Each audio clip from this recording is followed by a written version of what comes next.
Hola. La verdad es que quiero agradecernos estar aquí hoy tan temprano y con el frío que hace. Le decía a mi hijo cuando veníamos para acá que de no ser yo el que daba la charla. No sé. Pero bueno, la verdad es que estoy contento. Anoche estaba inquieto, una cosa rarísima. Estaba inquieto como cuando iba al secundario. Tengo aquí un compañero mío del primario, del secundario y de la vida. Me ponía nervioso antes de los exámenes. Y la verdad es que me pasaba eso anoche. Hoy no, hoy me levanté con ganas. Así que estoy aquí con ganas. Era importante para mí contarles cómo estuve. La idea es trabajar tres conceptos que no son independientes los unos de los otros.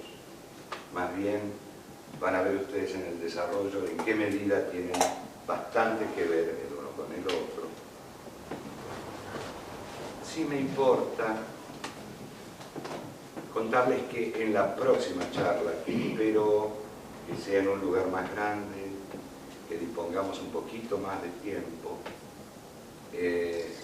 poder entregarles a ustedes algo así como el listado completo de los conceptos distintivos del acercamiento centrado en la persona en relación a, por ejemplo, el enfoque centrado en la persona, sin que con esto tenga demasiada colisión con la obra de Rogers, que sigue siendo para nosotros nuestro maestro, y de quien cada vez que lo leo aprendo algo nuevo. Quería así transmitirles lo que la charla pasada habíamos concebido como una definición provisoria de acercamiento centrado en la persona. Tal vez quieran anotar, después táchenlo. Pero, otra cosa que me gustaría decirles es que yo vengo hoy, como siempre, con mi doble personalidad, que es con anteojos y sin anteojos. Con anteojos para hablarles y sin anteojos para leer. Acercamiento centrado en la persona es la práctica del acto de desear estar cerca, en dirección al encuentro que construimos con otro para constituir un acontecimiento de ayuda mutua. Lo repito. Es la práctica del acto de desear estar cerca,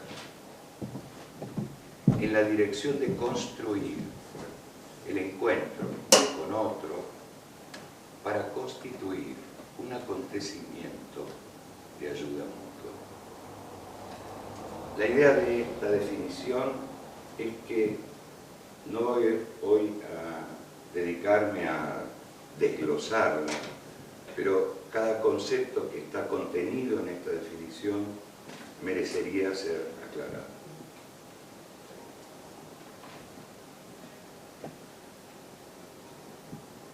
Es posible que en la charla de hoy mencione algún autor de los que vengo leyendo últimamente y que desde otra mirada están muy cerca de esta manera nuestra de concebir la relación entre personas. No es que son autores demasiado lejanos, pero que tienen cierta especificidad. en sus prácticas y en sus teorías. Bueno, voy a comenzar la charla de hoy contándoles un cuento. Un cuento que me acercó un alumno colombiano sobre una conferencia que dio Michael Ende, el de Momo. Si los que no conocen, es un libro encantador que vale la pena leer, o La historia sin fin. Es un discurso que él pronunció en una conferencia en Japón. Y menciona que este cuento, su autor es un alemán, Gustav Meyrink, de quien él dice que al menos lo escribió por primera vez. Me gusta esa manera de decirlo, porque de alguna manera ya en Ende se percibe una especie de cuestionamiento de la noción de dueñez, de autoría, como si ya pusiera por lo menos en cuestión si un autor es efectivamente un autor o es atravesado por una cultura de la que viene y se continúa. Bueno, el cuento dice así: sobre una piedra grande y lisa, todas las mañanas bailaba, cuando brillaba el sol, a una hora determinada, un cien pies. Los animales que venían desde lejos a observarlo, valoraban en él su gracia y su encanto, y ese modo tan particular de trazar espirales. Ahora, este animalito no danzaba para obtener fama o gloria. Es más, apenas miraba a sus espectadores, tan concentrado estaba en esto de danzar. Cuando danzaba, su cuerpo fulguraba y brillaba como si estuviera hecho de piedras preciosas. Muy cerca de él vivía, bajo las raíces de un árbol, un sapo grande y gordo. A él le irritaba lo que hacía el cien pies, ya sea porque sentía envidia por su fama y por su gracia, o ya sea porque rechazaba este tipo de prácticas inútiles como danzar. Entonces se propuso aguarle la fiesta al cien pies.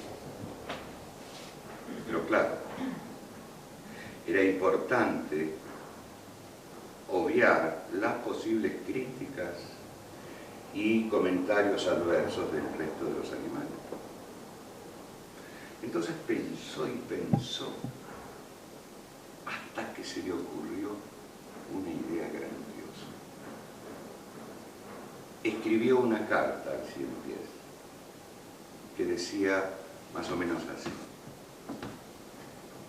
oh tú, maestro memorable del arte de danzar y de complicados lazos y espirales, yo soy un pobre bichito restante, húmedo, viscoso, con apenas 4 patas. Por eso es que te admiro tanto. Por lo que quisiera saber, ¿cómo haces para, con una armonía tal, y un orden increíble mover tus 100 patas. En realidad, yo quiero aprender tanto de ti, oh Maestro de la Gracia. Por lo cual te quiero hacer una pregunta. Cuando comienzas a bailar, mueves primero el pie 99 de la izquierda y después el 18 de la derecha, o el 100 de la izquierda, el 52 de la derecha, para pasar al 32 de la izquierda y concluir en el 72 de la derecha. O lo haces al revés. Por eso te pido, oh Maestro del danzar, que al menos, si pudieras, orientarme para ver cómo puedo mover mis pesadas y torpes patas con al menos un poquitín de gracia. El sapo colocó al día siguiente la carta sobre la piedra bañada por el sol y se fue. Cuando llegó el 100 pies a bailar, encontró la carta, la abrió y la leyó. Y reflexionó, intentando recordar. Movió su primera pata, después movió la otra y se dio cuenta que no sabía cómo lo hacía. Entonces pensó y pensó y pensó, pero no pudo moverse. Estaba ahí inmóvil, pensando cómo lo hacía. Movió una pata y consiguió caminar, pero no pudo danzar. Y este es el final de la historia. El 100 pies nunca más pudo bailar. Finish.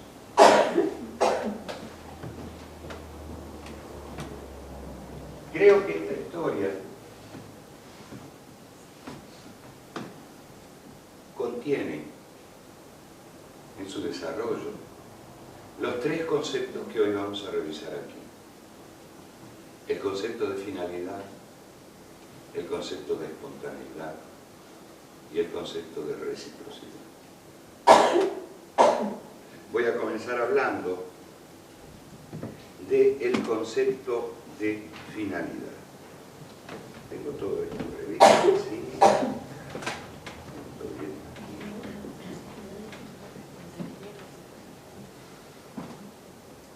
Bueno, para empezar a hablar del concepto de finalidad, quiero comentarles que hace un tiempo escribí un artículo que a lo mejor algunos de ustedes leyeron, cuyo título era ¿Para qué existe la lluvia?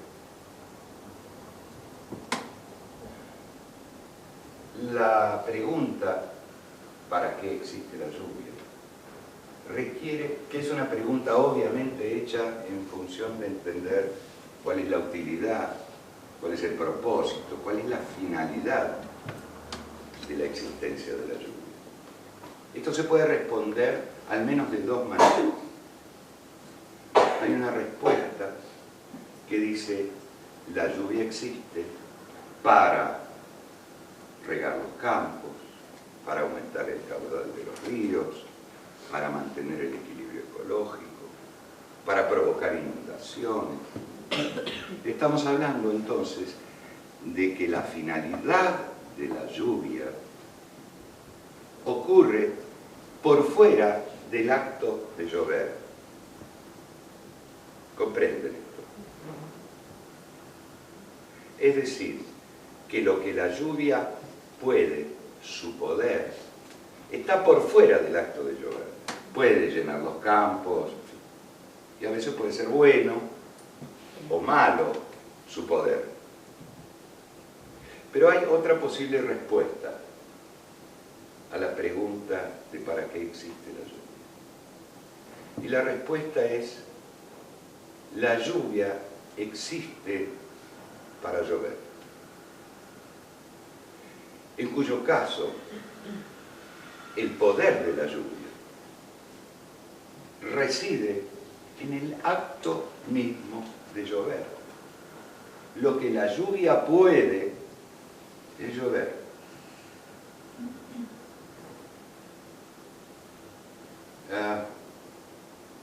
También podemos revisar esta pregunta en relación al encuentro interhumano y preguntarnos: ¿para qué existe el encuentro interhumano? Y ahí también nos caben dos posibles respuestas. Una tiene que ver con lo que nosotros llamamos finalidad intencional.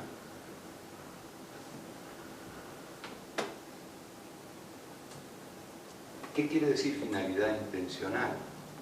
Quiere decir que el encuentro interhumano tiene como propósito algo que va más allá del encuentro. Por ejemplo, curar, mejorar, etcétera, etcétera, etcétera. Hay una intención en esa finalidad. También podemos concebir el encuentro interhumano desde la segunda mirada. ¿Y cuál va a ser el poder de ese encuentro interhumano? ¿Qué es lo que ese encuentro interhumano puede? Facilitar el encuentro. Ni más ni menos que eso. ¿Para qué existe el encuentro? Para encontrarse. Con lo cual, ustedes advierten que se puede ver eso desde dos finalidades diferentes. Quiero saber si esto queda claro. ¿Sí? Ok. Bueno, ahora necesito contar con, déjenme ver cuántos son, 6 voluntarios que vengan aquí.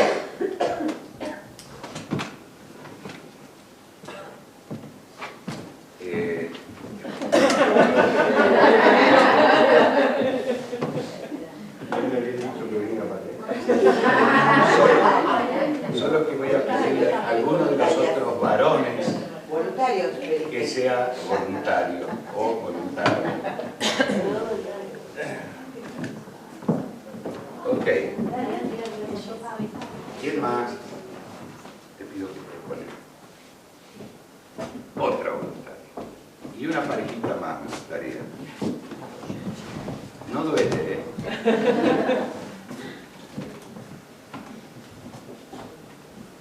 Una más.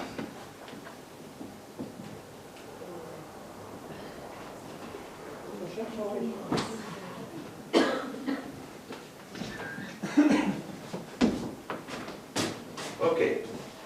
Les voy a pedir que se junten en parejas y se miren.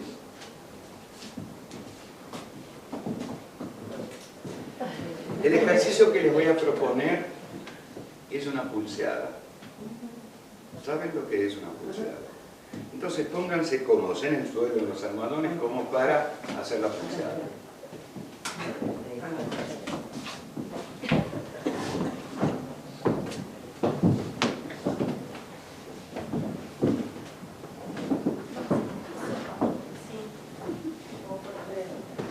Pero sin joda, ¿eh? Por supuesto que no arranquen con la pulseada antes que yo cuente 3.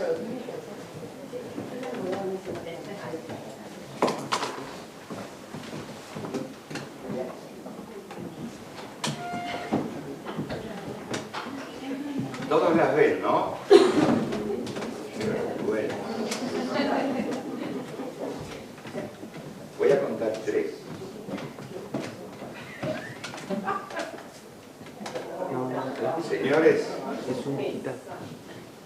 premio, ¿eh?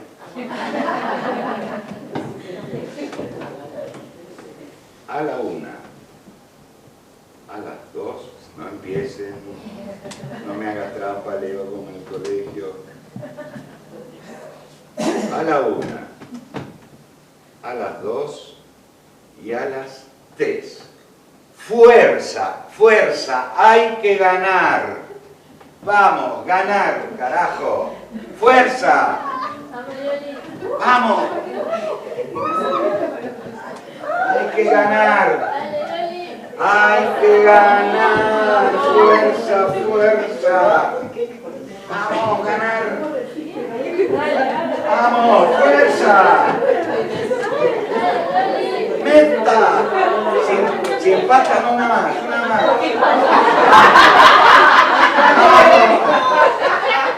Vamos, fuerza. Fuerza, carajo. Hay que ganar, señores. Hay que ganar. Vamos.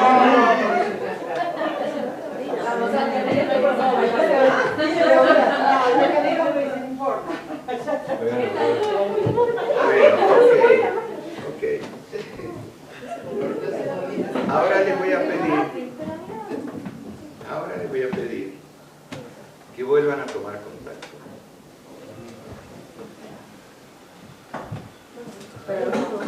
No, que vuelvan a tomar contacto mano con mano. Y la idea es que cierren los ojos y exploren ese contacto. Que tomen contacto con el otro a través de su mano. Que puedan verificar texturas, temperatura, sensación.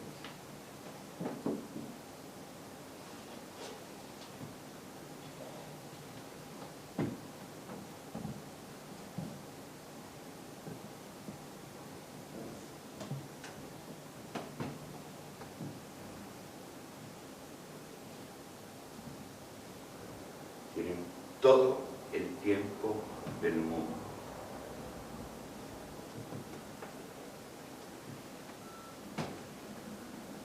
El contacto está por fuera del tiempo. Es eterno.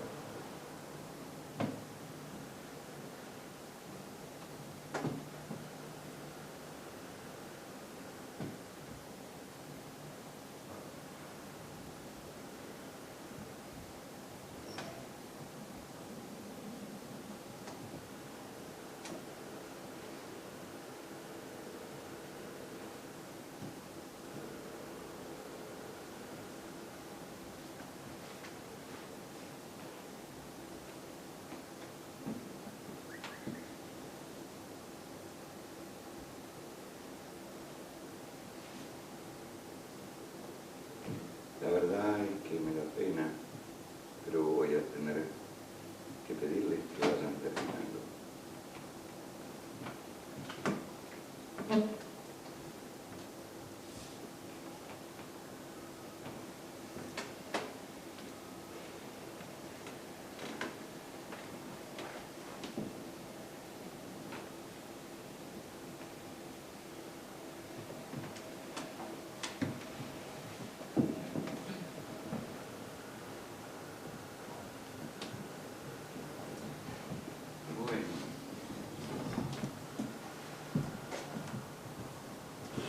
Siempre que pido esto me pasa lo que en este momento que estoy como con el piel de gallina. ¿Cómo les fue?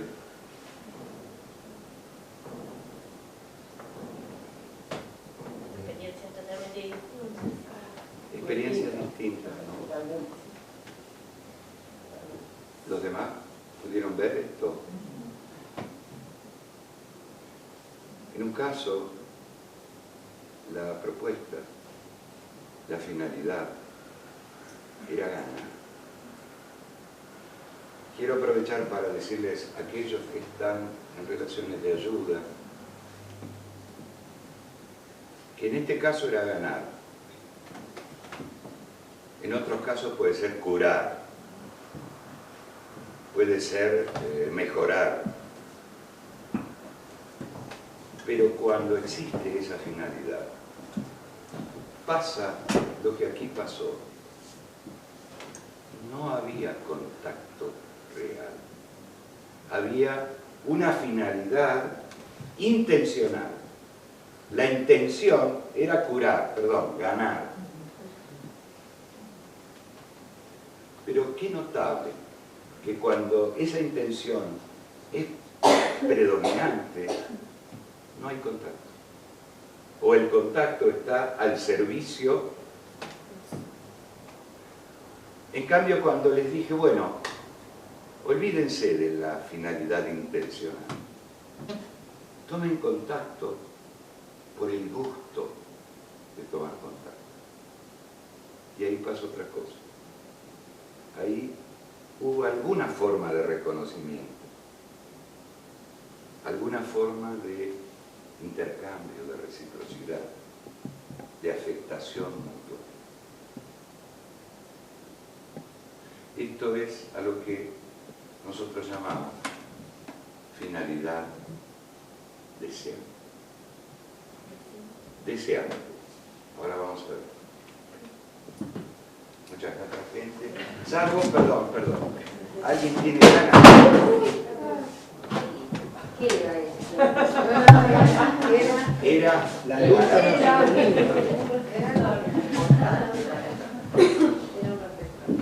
La finalidad del reflector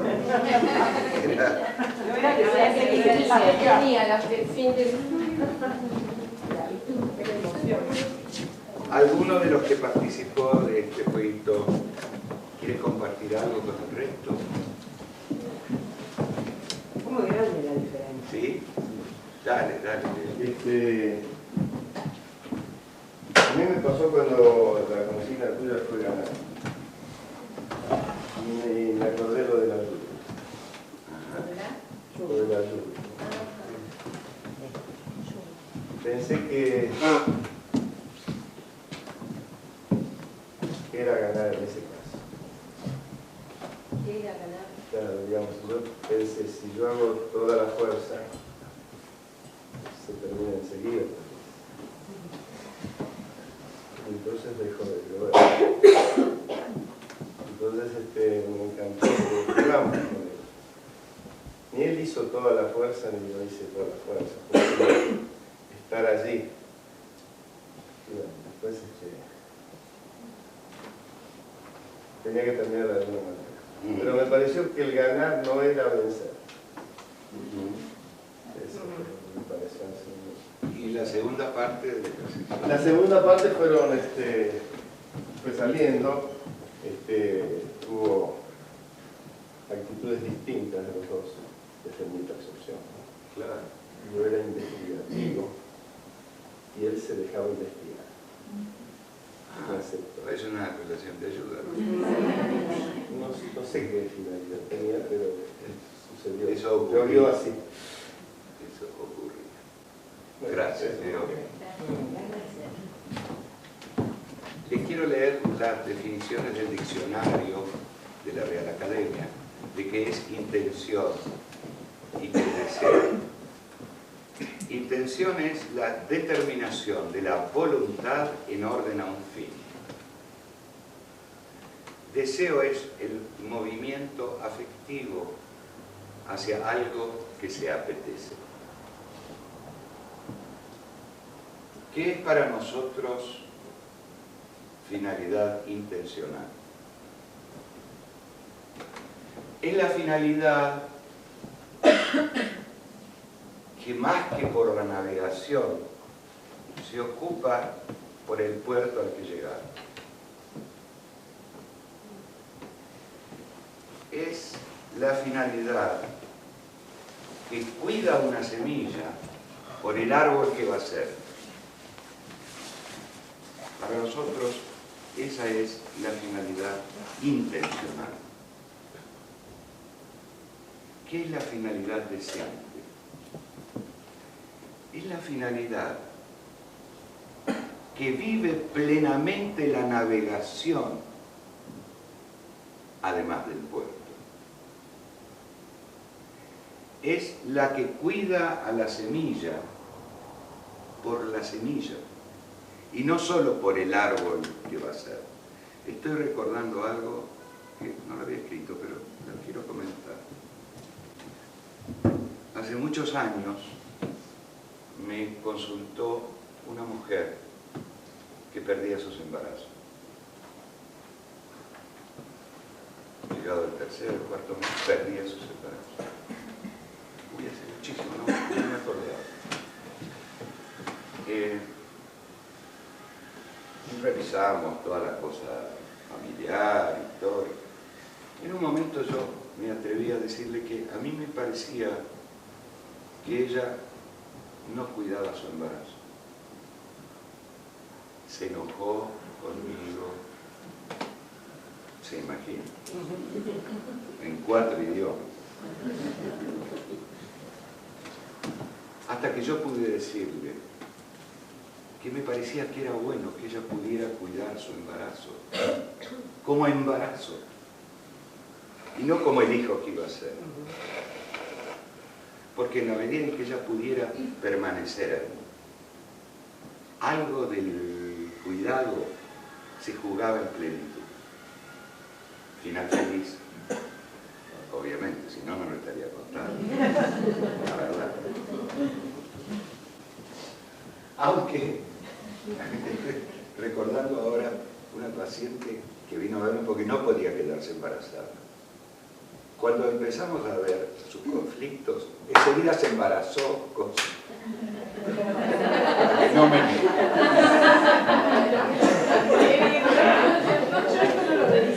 Ya estaba.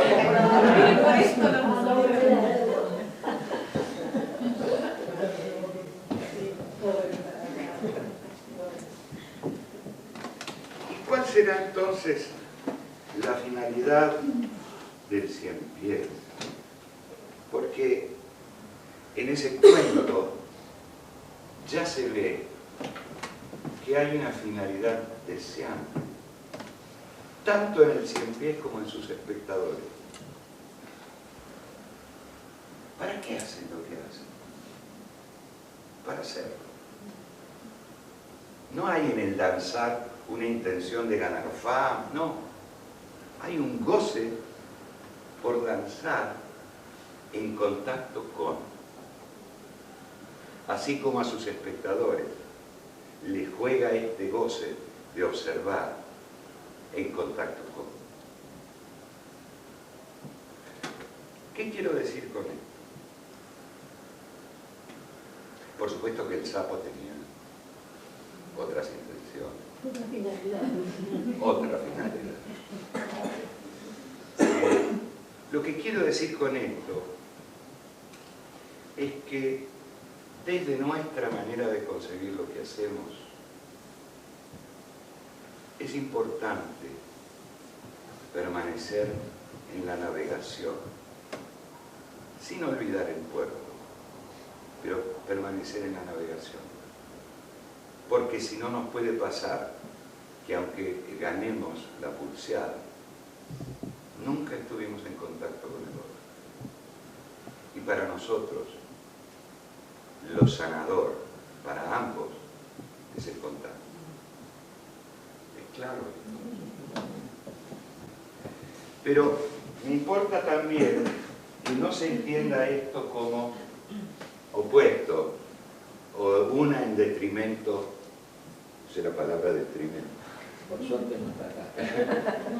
En detrimento de la otra. No.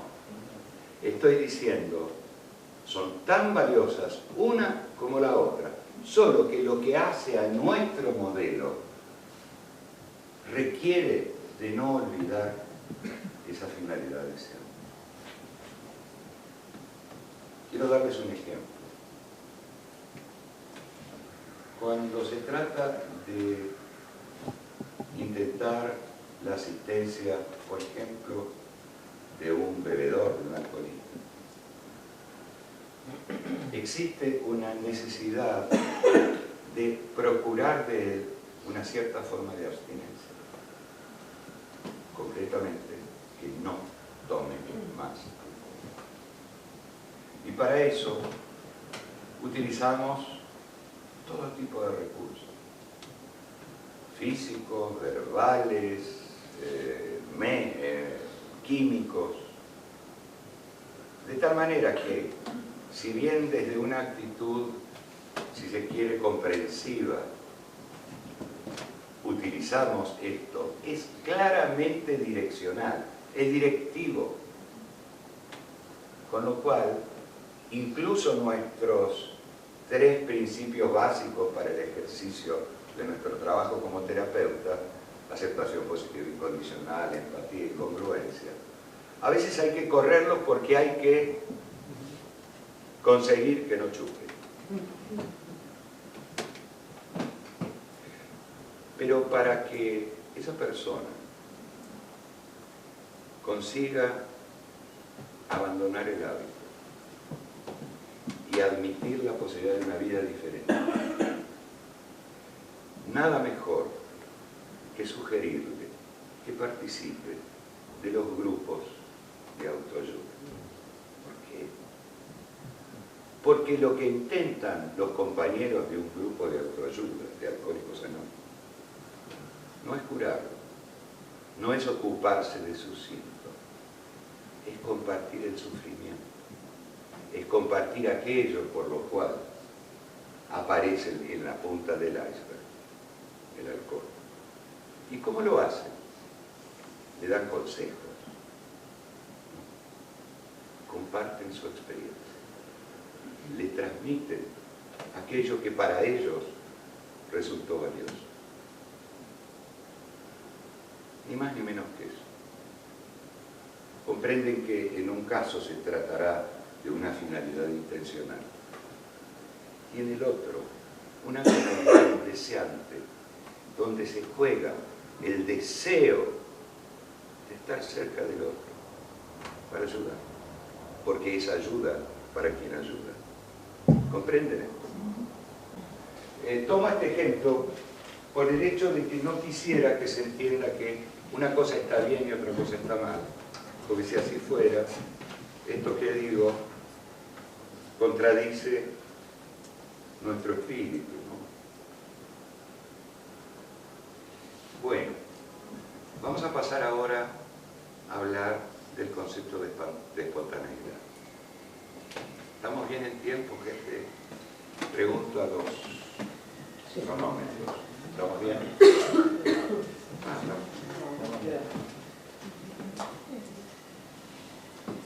Bien. ¿Sí? ¿Sigo?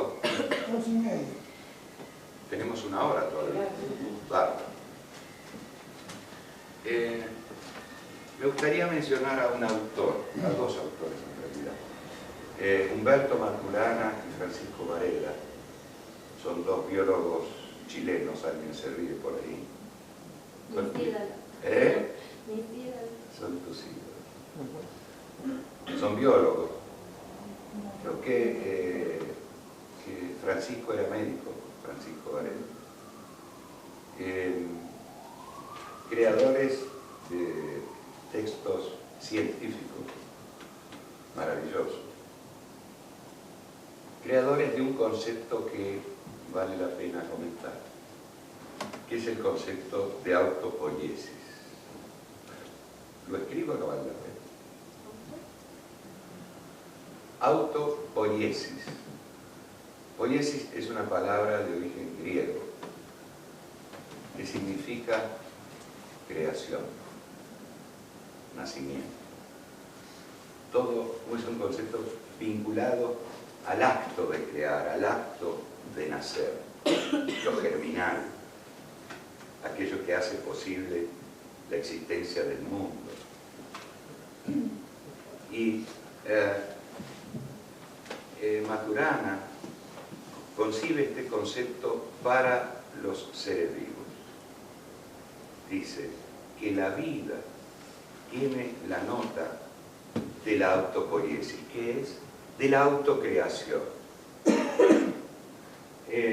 Me gustaría, sí, porque no me acuerdo, leerles un fragmento de una parte de su libro sobre máquinas y seres vivos, que me parece que es como un puente que nos va a poder hacer pasar de la finalidad a la espontaneidad. Dice: nada más difícil que entender y aceptar la espontaneidad de los fenómenos biológicos en una cultura como la nuestra, orientada a explicar el propósito o la finalidad de todo lo relacionado con lo vivo. Dice: es bravo entender la espontaneidad de los fenómenos biológicos en una cultura donde todo el tiempo estamos tratando de explicar y de encontrarle finalidad. Y dice: usualmente vemos que los procesos moleculares son espontáneos, cualquiera sea el lugar o la circunstancia en que ocurren. Los procesos moleculares ocurren en cada instante como resultado de las propiedades estructurales de las moléculas y no porque nada externo las guíe. Les cuento qué quiere decir con esto, ¿sí? O les leo un cachito más. También resulta muy difícil a veces aceptar que un sistema, cualquiera que éste sea, surge en el momento en que un conjunto de elementos comienza a conservar una dinámica de interacciones y de relaciones que da origen a un clivaje operacional que separa un subconjunto de esos elementos, que pasa a ser el sistema, y el otro que, excluido, pasa a ser el entorno. Cara de qué? ¿Acaso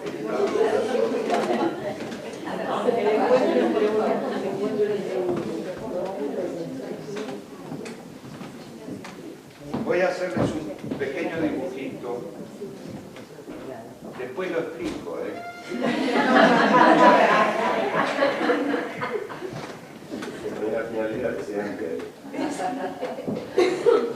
Voy a dibujar esto que voy a llamar con un nombre científico cositos.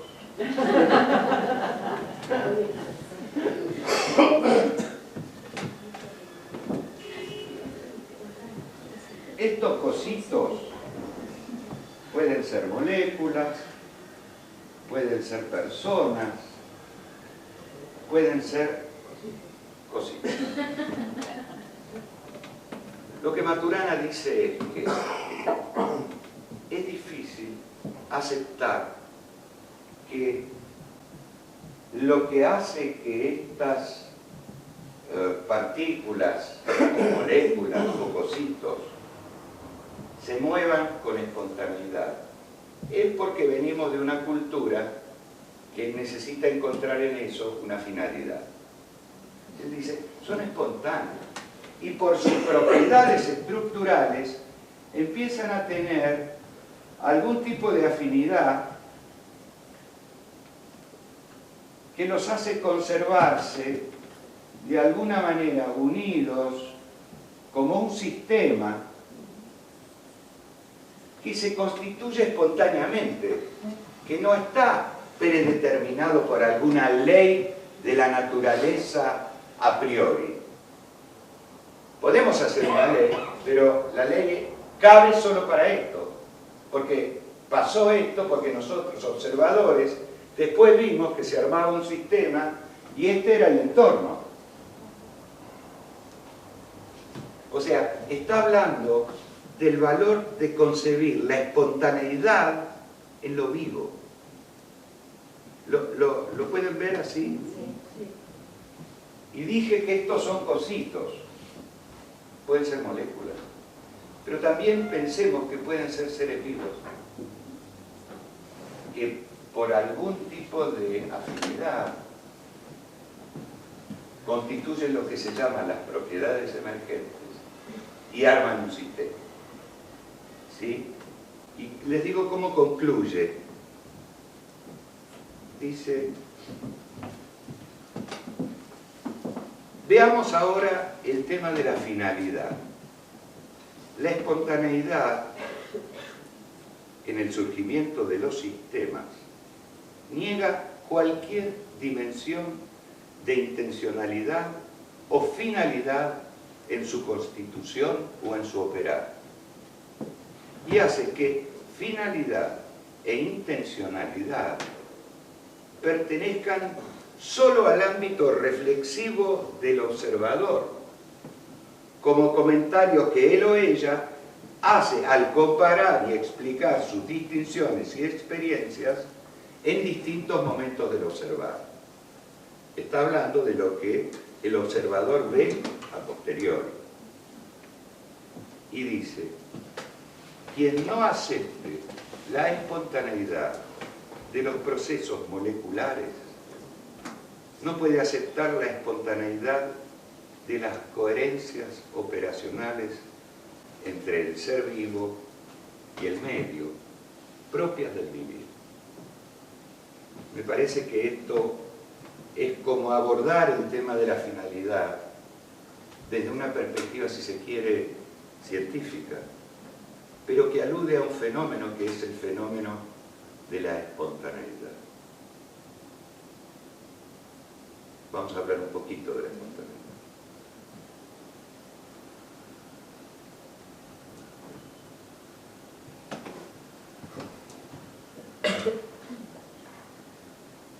Me preguntaba si se ve en el cuento en qué consiste la espontaneidad, o más bien, cuál es el riesgo de perderla. ¿Cómo? La paralización. Porque lo que le pasaba a este cien pies es que le resultaba natural esa danza. Cuando alguien le dijo, bueno, a ver, ¿cómo lo haces? Algo de eso que llamamos espontaneidad o naturalidad, porque dijimos que la naturaleza es espontánea. Algo se pierde. Y yo me estaba preguntando, porque a mí me pasó ayer que les conté que estaba inquieto, que como querías aprenderme de memoria cada detalle del cuento, me quedé como el cien pies. ¿Comprenden esto? Y yo me preguntaba si alguno de ustedes siente que puede hacer algo con espontaneidad, es decir, porque sí. ¿Alguno canta por cantar?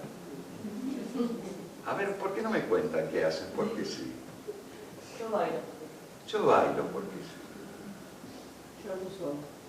Yo hablo sola porque sí. Claro. Yo las tres cosas. Escribo. Yo las tres cosas. Canto, hablo sola y bailo. Bueno, yo ya es un supermercado. Mi nieta tiene 2 años y me dice, bueno, todo decimos. ¿Qué más? Yo escribo. Lo que salga. Yo me río mucho porque sí. ¿Yo? Me río mucho porque Ah, Yo quizá ayudado por la edad me permito. y yo, además de tocar el bombo que me gusta, me parece que también doy esta charla por dado.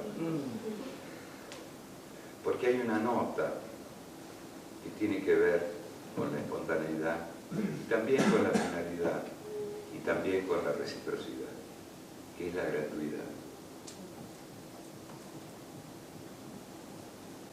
Bueno,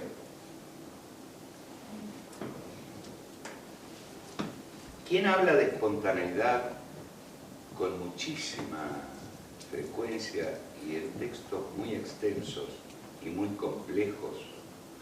Complejos porque es un loco.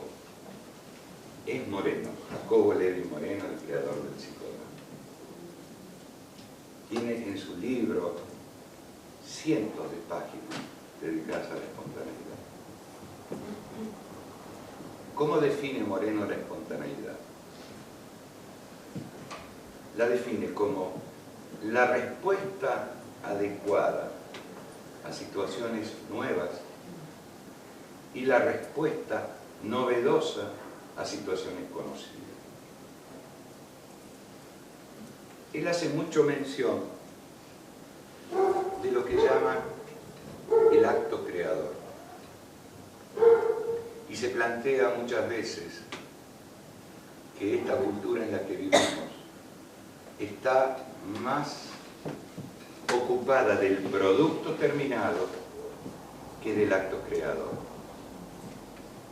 Y hace un comentario, por ejemplo, acerca de cuándo la Gioconda empezó a ser la Gioconda en la obra de Leonardo. Cuando hizo el boceto, cuando la pintó por primera vez, cuando le agregó cosas. La verdad es que todo el tiempo era la Gioconda. En ese acto creador no hay por qué determinar, bueno, ahora llegó al producto. A mí me pasó cuando empecé a escribir el libro, más bien cuando ya lo tenía casi a punto de volver a revisarlo y volver a revisarlo, que tuvimos un encuentro en Mar del Plata y Silvia la Gorda, la que organizaba el encuentro, me dijo, por favor tenés que presentar el libro en el foro. Entonces ahí se terminó. Pero se terminó ahí.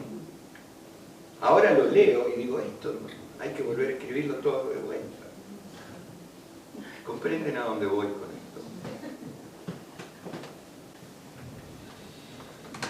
Bueno,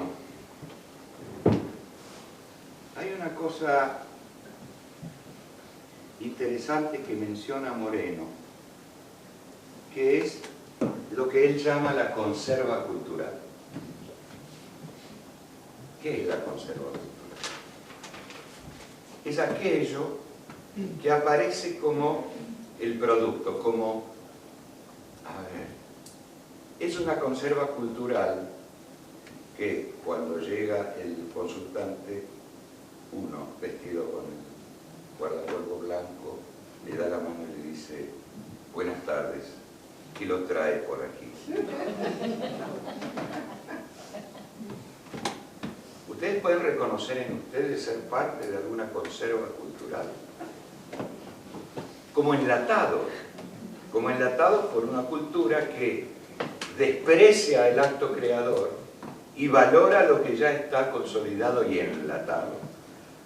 Por supuesto que esto supone cierta confianza, cierta creencia, cierta fe, en que, librados a la espontaneidad y a la creación, los humanos estaríamos mucho mejor.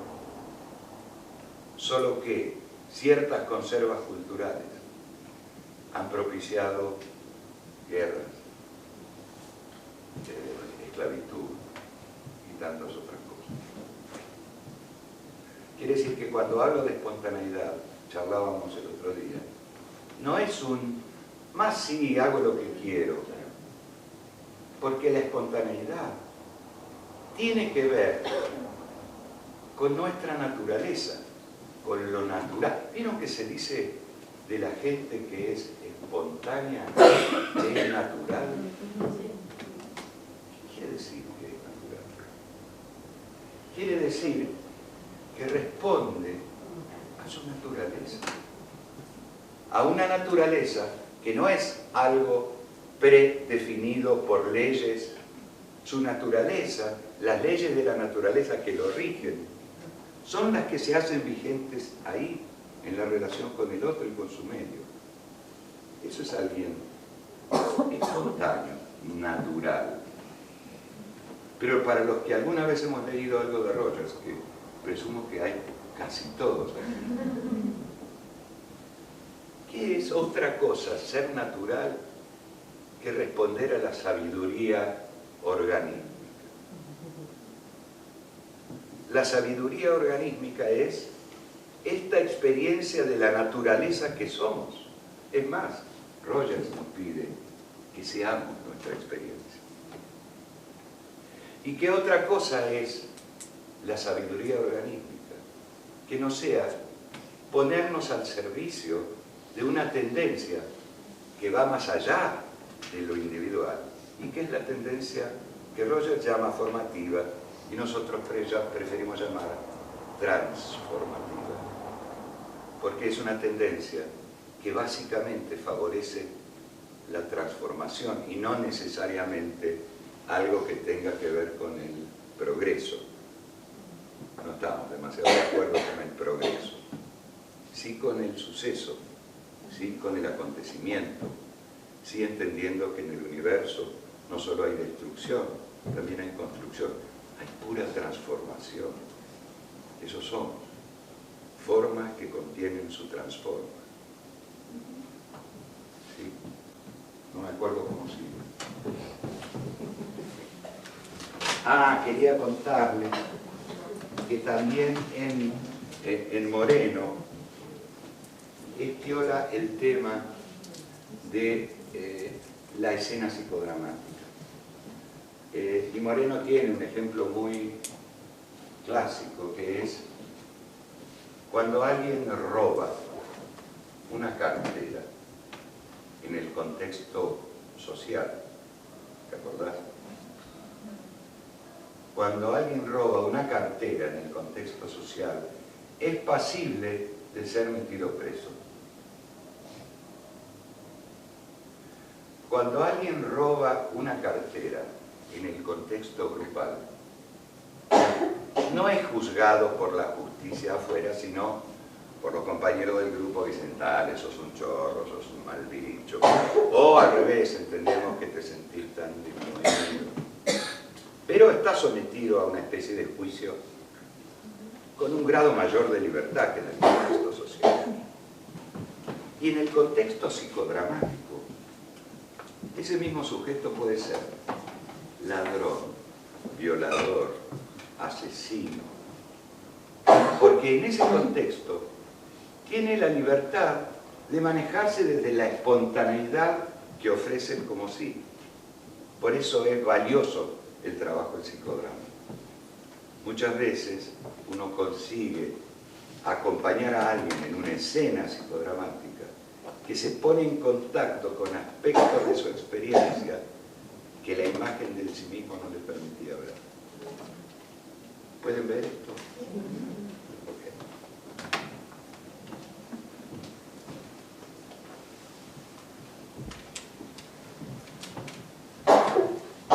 Hablaba antes de la tendencia. ¿Vamos bien o ya son demasiados contenidos? Okay. Hablaba antes de la tendencia transformativa. Y no tengo más alternativa que mencionar a un filósofo que venimos siguiendo algunos hace bastante tiempo, que es Baruch Spinoza. Otra vez. Y que define lo que él llama conatus como la tendencia a perseverar en el ser de todo lo que hay. Bastante parecido al concepto de tendencia transformativa. ¿Cómo es esto? Conatus, tendencia a perseverar en el ser. Pero en el hombre, el conatus, que es conatus con conciencia de la tendencia, él llama a eso deseo. ¿En qué sentido? Dice que el motor de lo vital es el desear. Ojo, el desear como afirmación de la vida, no como la consecución de un objeto. Deseo como algo positivo de afirmación, no como en otros modelos psicológicos se refiere a la carencia. Deseo remite a lo que falta. No, acá deseo remite al acto de vivir. ¿Como algo más altruista? Como algo, ¿Más altruista?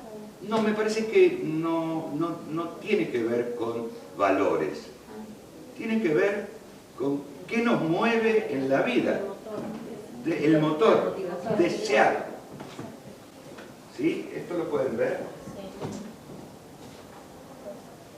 Bueno, también se dice de quien es espontáneo, quien es natural, que habla o que actúa sin editar. Sin editar. Editar, que es lo que se hace hoy día, que hacen los tipos como mi hijo, que se lo está filmando.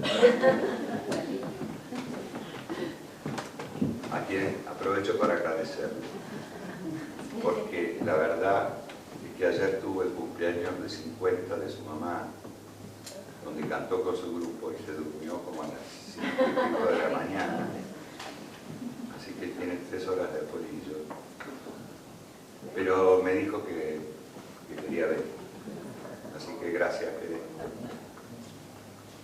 Bueno, y aprovecho, ya que les conté de Jerez, al lado de Jerez, Lo mira. lo tengo semidormido a Julián, que es otro hijo mío, que ha tenido el atrevimiento, la valentía y la inconsciencia de estudiar cárcel.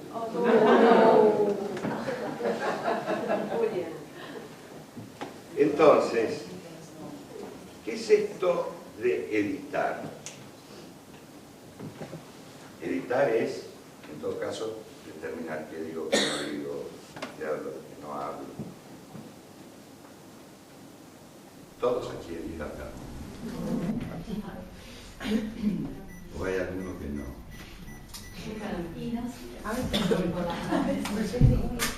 Pero el problema de editar tiene que ver con una especie de estadística interna, que hace que uno se anticipe a lo que cree que va a pasar, porque estadísticamente pasó alguna vez. Uy, seguro que... No, seguro que ahora que le diga que me voy a jugar al tenis me va a poner cara de culo. ¿Por qué? Porque estadísticamente es así.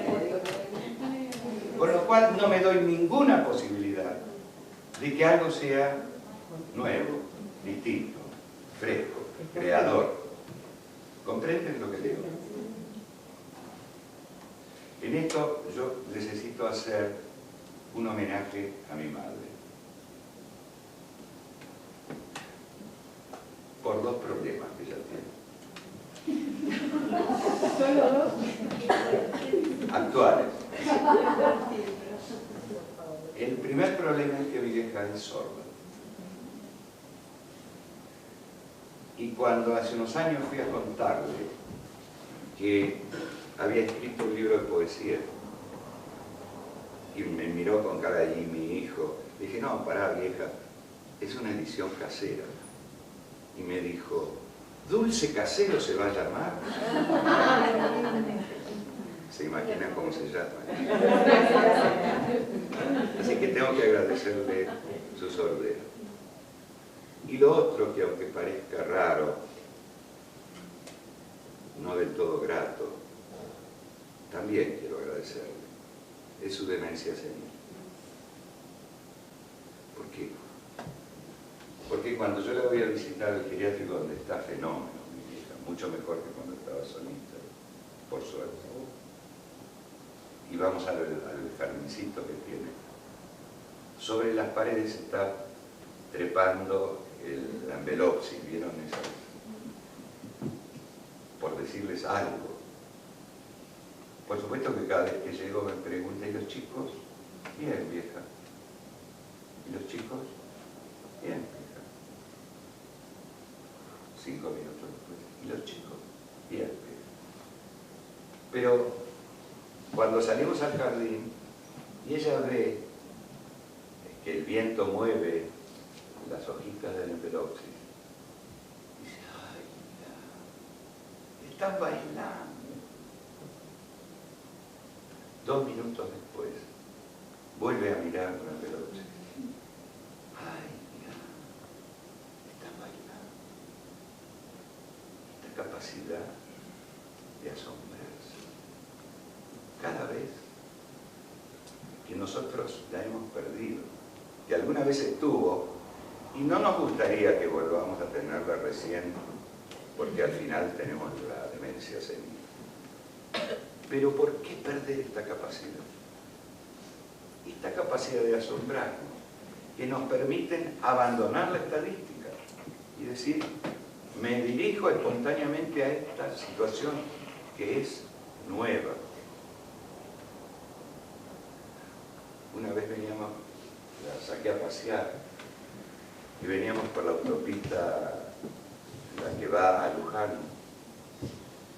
del oeste. Y yo decía, bueno, se fascina con los árboles, con las cosas. Dice, ¿no ves que hay Dios? Me dice cada vez que... Y cuando tomé la autopista dije, bueno, acá nada va a ser grato para él. Mirá el brillo del sol sobre el techo de los autos. ¿No ves que hay Dios? Fue fantástico. Bueno, quiero, para terminar con el tema de espontaneidad, leerles algo que escribió un señor, que después les digo quién es, y que nos cuenta acerca del valor de ser sin editar. Y dice, nuestro miedo más profundo no es que seamos inadecuados. Nuestro miedo más profundo es que somos inconmensurablemente poderosos. Lo que nos asusta es nuestra luz, no nuestra oscuridad. Nos preguntamos, ¿quién soy yo para ser brillante, encantador, talentoso y fabuloso?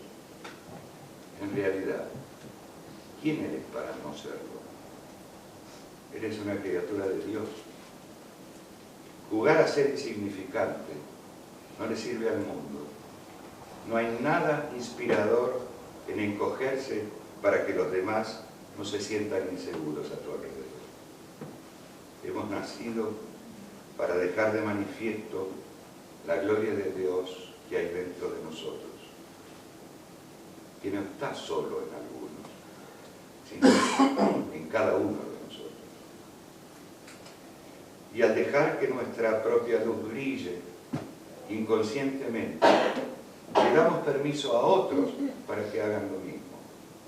Al liberarnos de nuestro propio miedo, nuestra propia presencia automáticamente libera a otros. Esto lo escribió Nelson Mandela en 1994.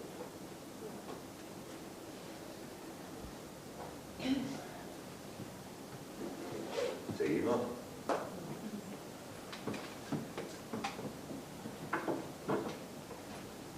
¿A qué hora es lo de tu nieto?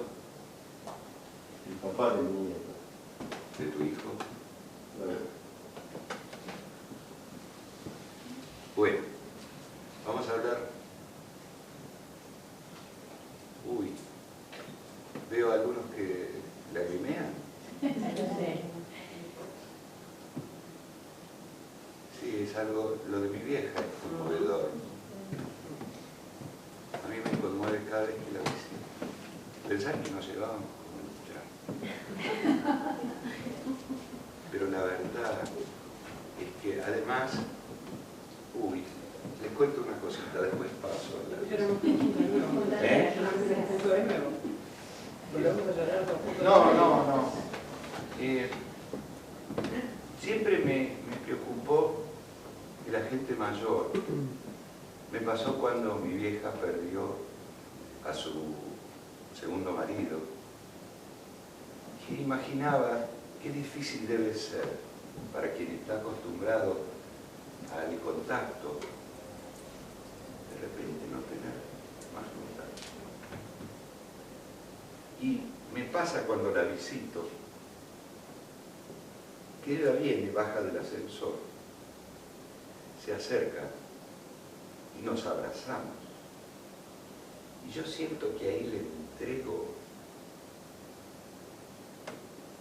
todo mi deseo de que sienta el contacto. Y ella se queda prendidita y pone la cabeza y digo, uy, la verdad es que la visita tendría que ser esto y con esto alcanza, ¿no?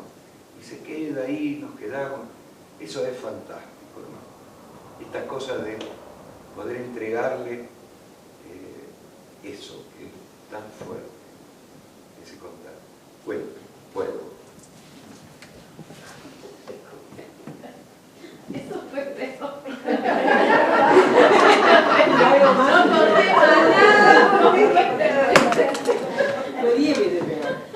No, en realidad, El tema no es la vista de él, la vista de uno. claro. El tema no es la vista, es la nuestra también, porque la tuya se engancha con la nuestra. Y sí. Entonces son muchas viejas acá, y las viejas con los viejos. Eso Por es. eso. Y no solo son las viejas, no solo son las viejas, Los hijos. es uno. Y uno. No,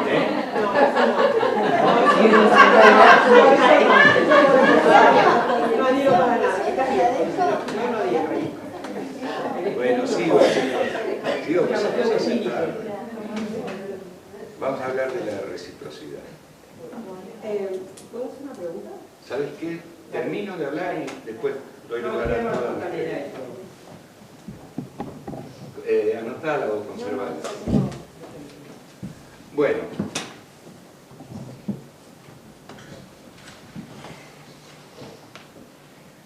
La noción de reciprocidad con la que tratamos de avanzar es la mutua afectación del campo experiencial. Esta definición no es mía, es de Rogers. Y si ustedes recuerdan, la primera de las condiciones, de las 6, es estar en contacto.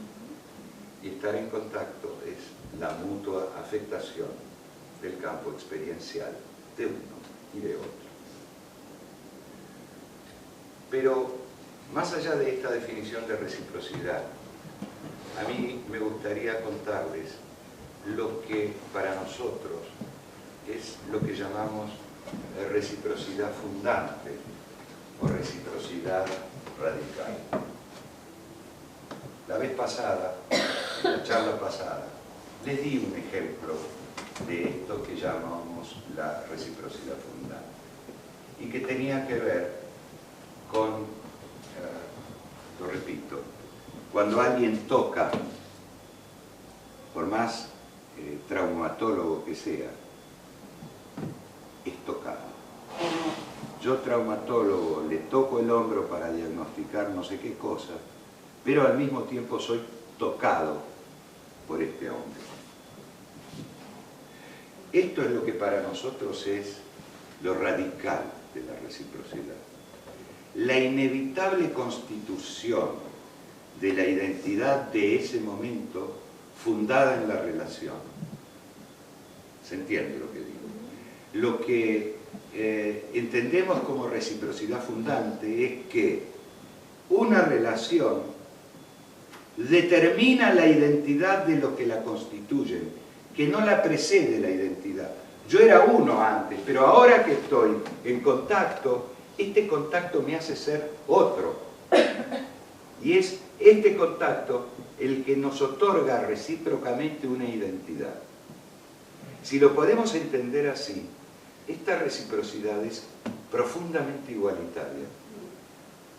¿Lo pueden ver? ¿Sí? De tal manera que lo radical para nosotros de la reciprocidad tiene que ver con esta mutua constitución. ¿Por qué es importante para nosotros concebir esta reciprocidad radical? El concepto de reciprocidad radical se lo afané a Derrida, Jacques Derrida, que es un filósofo francés. que habla de lo que él llama la hospitalidad radical.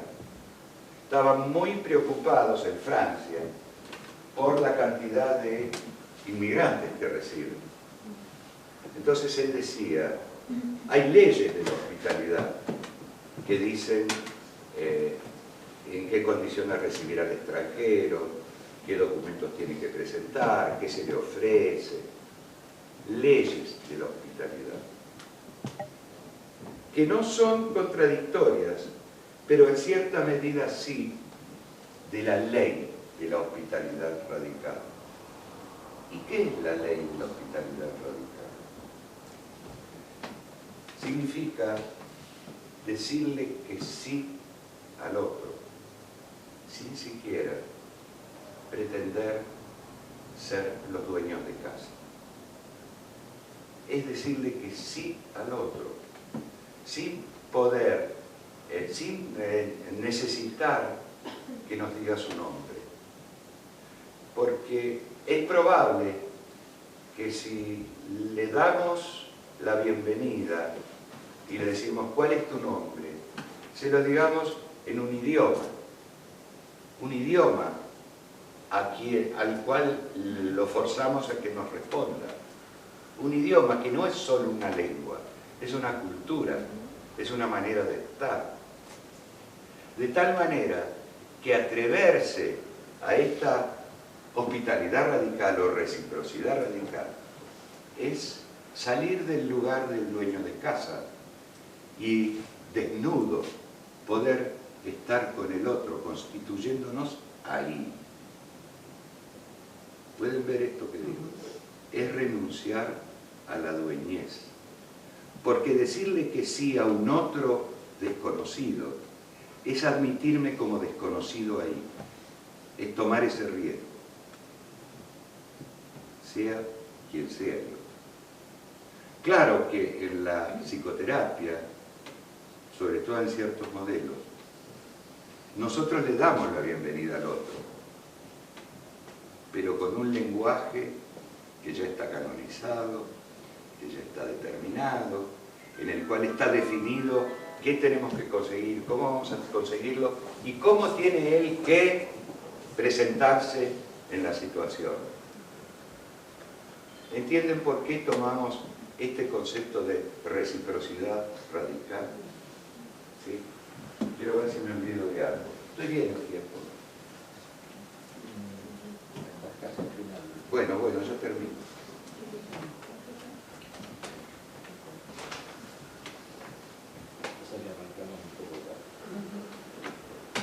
Bueno, la voy a hacer corta. Quería decirles entonces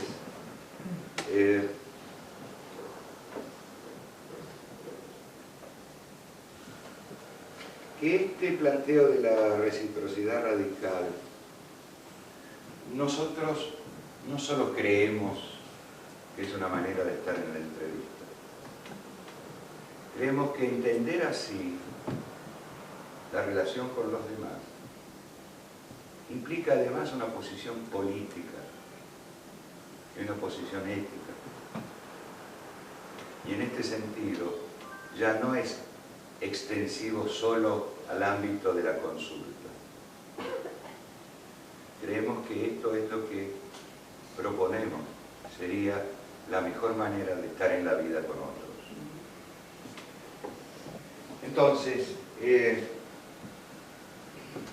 quiero plantearles algo sí referido a la entrevista y que tiene que ver con los tres conceptos que manejamos hoy. Proponemos como un modo de estar en la entrevista la espontaneidad, como un modo de concebir la práctica, como un modo de concebir la práctica, la finalidad deseada, y como un acontecimiento inevitable, la reciprocidad radical. Antes de terminar, les quiero contar un cuento.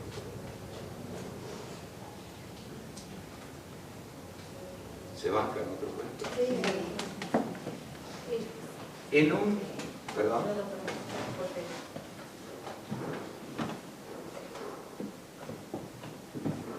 En un lugar del universo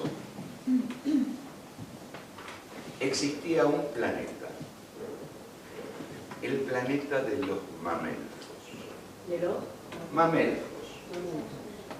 Los mamelfos eran unos seres que ni siquiera ellos sabían cómo eran.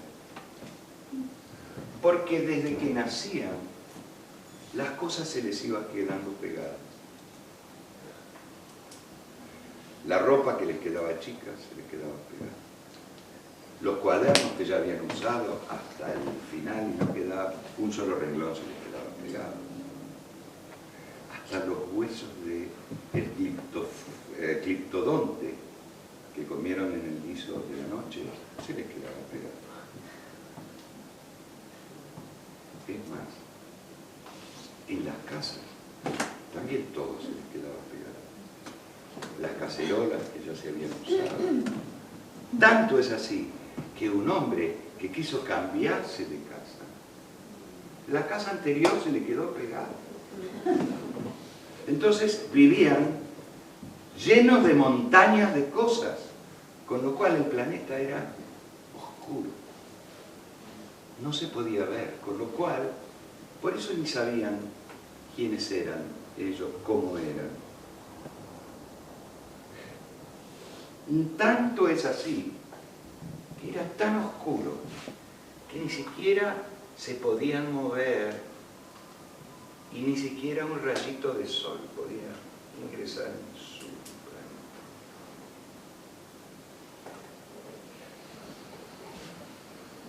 ¿Sigo?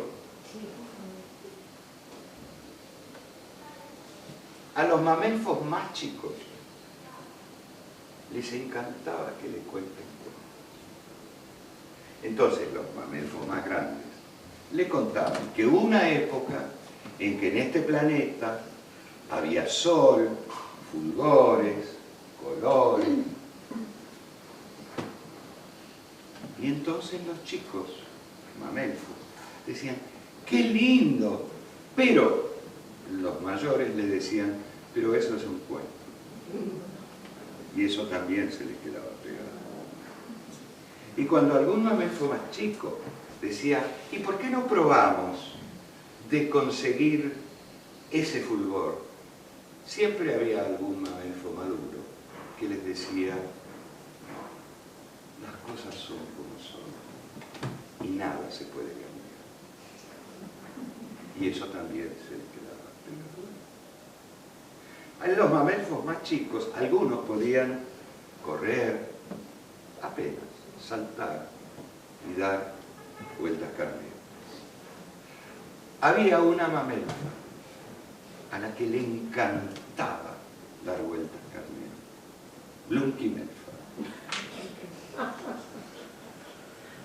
Blunquimelfa, un día, cerrando los ojos para no marearse, dijo, voy a batir mi propio récord. Y empezó a dar vueltas. Se daba vueltas. Al punto tal de que llegó a no pensar, ni siquiera pudo pensar que no estaba pensando. Y seguía dando vueltas con los ojos cerrados, hasta que de repente algo se desprendió de su cuerpo. Y siguió dando vueltas. Y siguió dando vueltas y vueltas y vueltas, y se le iba desprendiendo lo que tenía en el cuerpo. A punto tal de que a través de los párpados se le filtraba algo que parecía el sol, luz, colores. Y ella seguía dando vueltas, carnero, y desprendiéndose de cosas y pensando, ay, si yo abro los ojos, ¿seguiré viendo esto que se filtra a través de mis párpados? Y abrió los ojos. Y el sol inundó el espacio. Y los colores se reflejaron en su cuerpo. Entonces ella comenzó a saltar, volaba inclusive, Y seguía dando vueltas y vueltas y vueltas Carnero y chocaba con las cosas de otros mamelfos, que se iban desprendiendo. Y así, con vueltas Carneros y vueltas Carnero, fue transmitiendo a los otros mamelfos la posibilidad de que ellos dieran vueltas Carnero también. Y empezaron todos a dar vueltas Carnero. Y se hizo un batifondo, porque se iban desprendiendo cosas que estaban pegadas en cosas, que estaban pegadas en otras cosas, que estaban pegadas en otras cosas, que estaban pegadas en un mamelfo. Al punto tal de que tanta cosa en movimiento hizo un ruido bárbaro. Pero para los mamelfos, esa era la música más hermosa que podían oír. Desde ese entonces existe un planeta donde sus habitantes pueden circular fluida y livianamente y reciben visitantes de otros planetas que vienen a nutrirse de ese fulgor. Quiero darles, para terminar, una recomendación a la hora de la entrevista. Antes de empezar, ¿por qué nos dan una vuelta al Carnero? Nada más.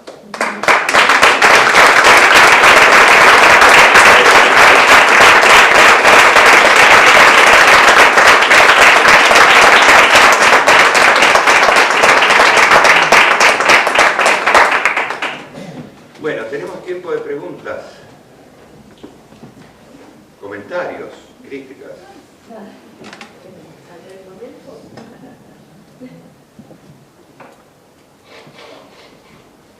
¿Eso es resfrío? No, es emoción. Ay, gracias.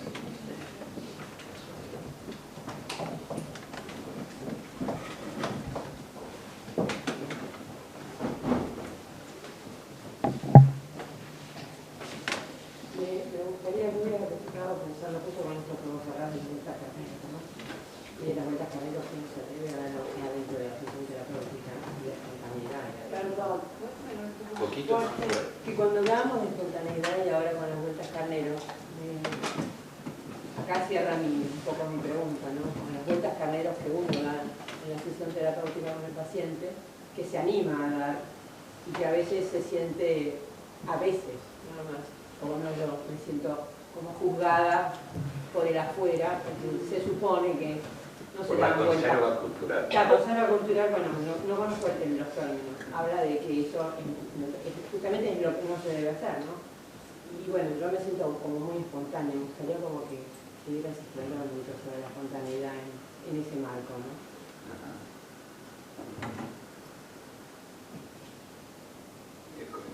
¿Le contesto o hay más preguntas? Sí, qué Pero es un tema, pero...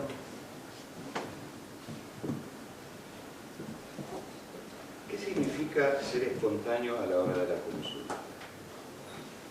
No tengo la menor idea.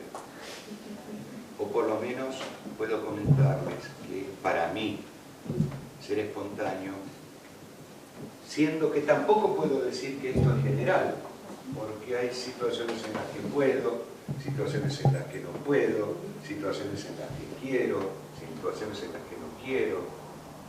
Con esto estoy diciendo que en principio la ley natural que rige la espontaneidad de una entrevista es solo de esa entrevista. Porque yo no soy el mismo, ni en esa ni en la siguiente, ni con esa misma persona en la entrevista siguiente. Entonces la espontaneidad es algo que merece ser dejado librado a la espontaneidad. Si de alguna manera diéramos una clase de cuáles son los elementos para llegar a ser espontáneo en una entrevista, ganaríamos mucha guita, pero no sirve para nada.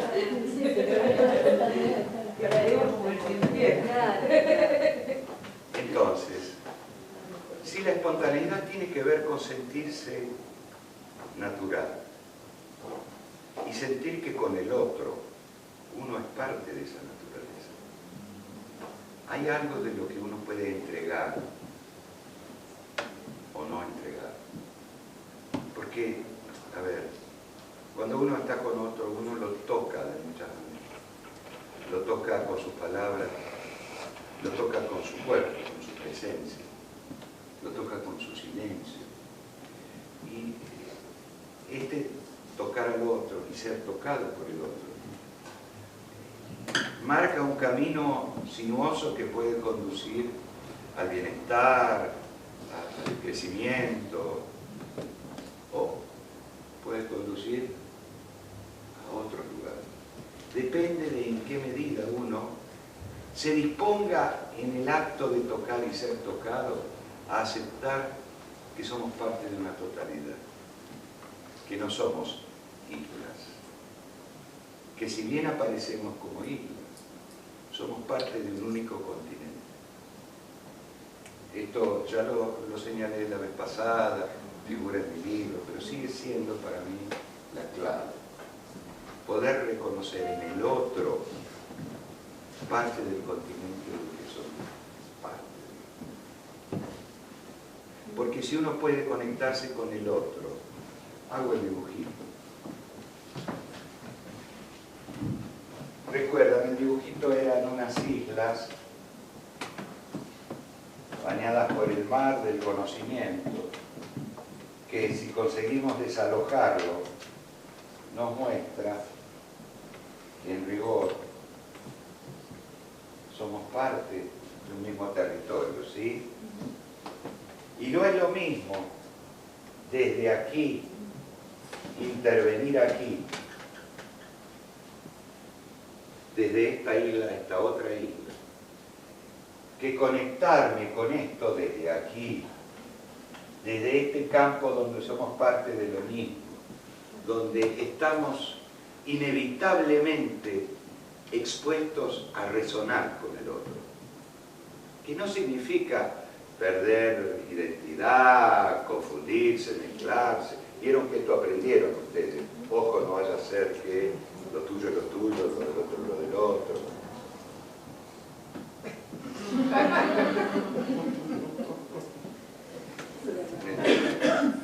Entonces, ser espontáneo quiere decir ser capaz de conectarse con el otro desde aquí y no desde aquí.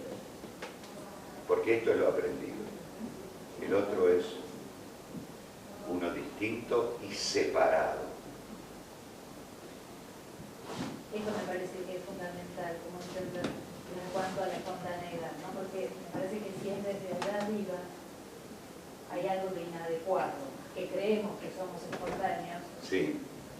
pero que no es lo adecuado, ¿no? ¿Escucharon lo que dijo la compañera? ¿Sí? ¿Pero ya? ¿Yo puedo decir algo? Ah, no.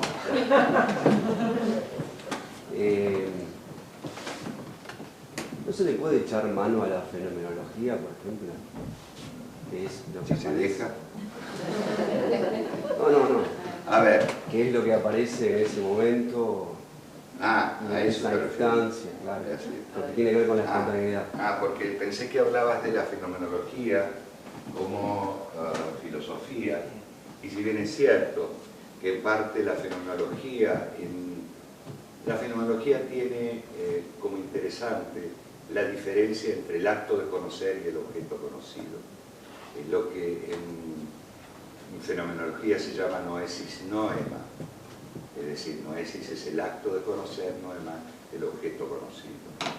Y bien es cierto que ahí se funda algo que es particular, porque ese objeto no es el mismo objeto. La luna no es el mismo objeto para el astrónomo que para el poeta.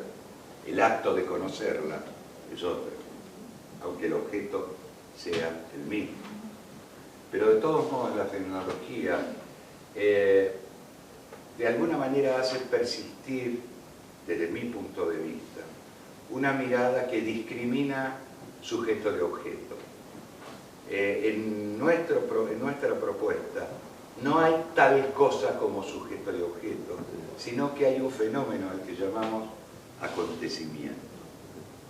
Un acontecimiento que requiere presencia plena, contemplación activa, mutua implicación, y aceptación de la transformación que está ocurriendo aquí y ahora entre nosotros. Si por fenomenología te referías a la aceptación del fenómeno, de ese acontecimiento ocurriendo ahí, bueno, de eso estamos hablando. De que lo nuestro consiste en aceptar que se trata de asistir a un acontecimiento del cual formamos parte y que no podemos saber a priori qué va a ocurrir. Claro, yo me refería a fenómeno en el sentido de lo aparente. Claro, más filosóficamente, Ajá. nosotros tenemos un profesor de filosofía que, no me acuerdo en este momento cómo él llamó, de dónde venía la etimología de fenomenología. De nómeno. No, pero creo que usó otro. Él hacía alusión a que significaba en cierta manera como un fantasma, ¿no? Que quiere decir en cierta manera qué es lo que aparece, ¿no? Sí. Es lo que aparece en ese momento, ¿no? Como claro. Es lo que en ese momento se da. Ok. En ese punto a mí la verdad es que me gustaría avanzar un poquito. ¿Tienen un cachito de tiempo? Una de las cosas con las que habitualmente, o tres de las cuestiones con las que habitualmente se cuestiona nuestra manera de trabajar, son la falta de profundidad, ¿sí? Que lo que hacemos es subversivo en algunos casos, y también que es inofensivo. Y la verdad es que creo que estas tres atribuciones que se le hacen a nuestro modelo son sus valores. Que es inofensivo, no tengo duda, porque no ofende, porque no toma la ofensiva, porque se acerca desde la modestia de quien quiere saber cómo estás. Que es subversivo, tampoco tengo duda. ¿Por qué? Porque subvierte un orden, un manejo del poder, donde hay uno que sabe y uno que no sabe. Hay uno que ayuda y otro que es ayudado. Nosotros entendemos que del acontecimiento del encuentro hay dos ayudantes. ¿Qué quiere decir ayudantes? Participantes de la ayuda. Y en ese sentido es subversivo. Hasta incluso diría que es subversivo cuando viene un consultante con un mandato que es curame. Y en eso somos desobedientes. ¿No? Que curame. No sé de qué se trata.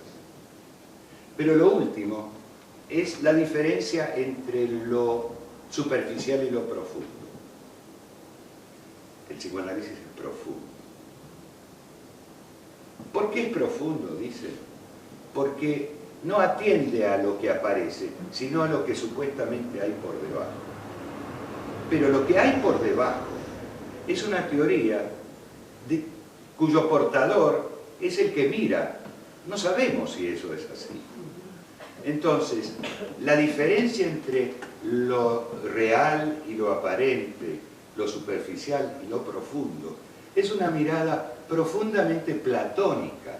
Platónica en el sentido de que lo aparente es lo desechable, las sombras, y lo real son las cosas que se reflejan en la pared.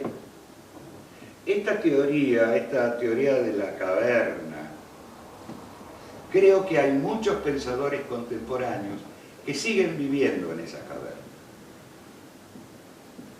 Por no decir que son cavernícolas. ¿Por qué?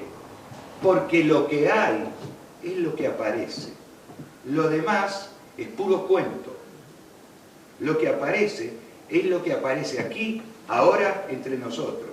Lo demás es, como decíamos, de los observadores de los fenómenos naturales. Son hipótesis, son explicaciones. Pero no se trata de otra cosa que no sea lo que aparece. ¿Qué otra cosa que lo que aparece puede haber entre nosotros? ¿Se entiende? No sé si responde. Sí, sí. Okay.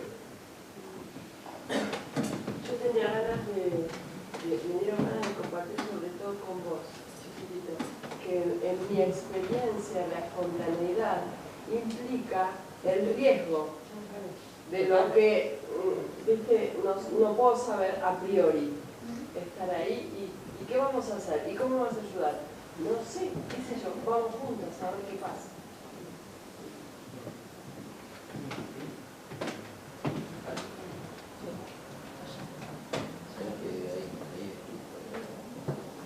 ¿Qué más, chicos?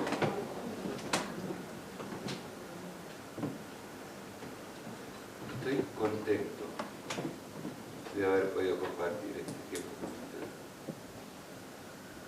Estoy contento de haber podido decir las cosas que me importaba transmitir. Estoy contento por lo que siento que es la recepción de ustedes. La verdad que contento. ¿Y cómo es para ustedes?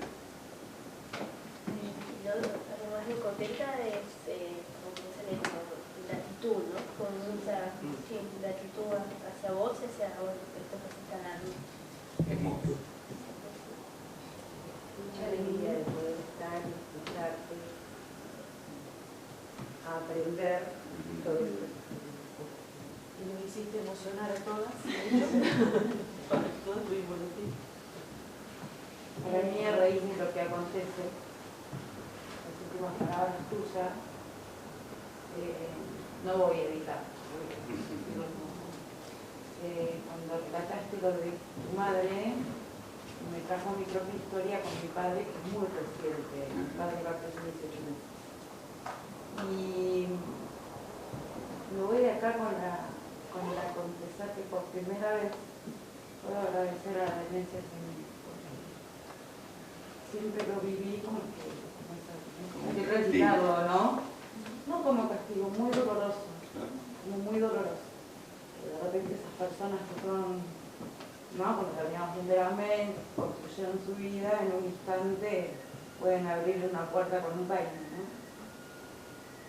Entonces te agradezco porque no edito, es estrictamente y muy personal en lo que acontece por eso lloré tanto. Porque yo también tuve una relación difícil con papá a lo largo de la vida, pero no hice cerrar un final con beso. Qué bueno.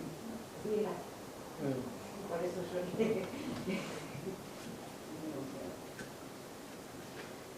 Yo quería agradecer, bueno, lo mismo, ¿no? Que pasó la primera vez que vengo, pero me llegó siempre la verdadera confianza, ¿no? Y a mí me pasó que, ¿no? Mis papás, mis abuelos, de yo ser siempre un ser extraño dentro de esta familia a la que amo y soy quien soy, agradezco, porque si no, no sería Andrea. Y jugaba con mi abuela, a la que todo el mundo jugaba y trataba de loca, y en la cual aprendía tanto, y me encontré con esta historia escuchándote, donde se aprendía desde la locura, y se jugaba tanto a ese ser loco. Y bueno, desde ahí el sentir que se podía ayudar, pero que durante muchos años el ser juzgada era psicología, ¿para qué? Entrar en ese campo. Y hoy que me atreví a desafiar y estoy acá y recién recibida, surge la confianza que sentí en ese momento que me costó tanto defender, ¿no? Gracias. De cierto, sí, te agradezco porque transmitiste esa pasión que necesito de modelo, no sé cómo decir, Sí. que sé que está. Te puedo dar una foto. Nada. Gracias. Pero no, gracias a vos. Creo que este es un acto generoso. Creo que la palabra que me llegó es generosidad. Yo soy feliz. Es cierto. Es cierto. La sensación es como algo interno que se mueve. Algo que queda como vibrando en mí. Como que también será el alma bailando. En mí también.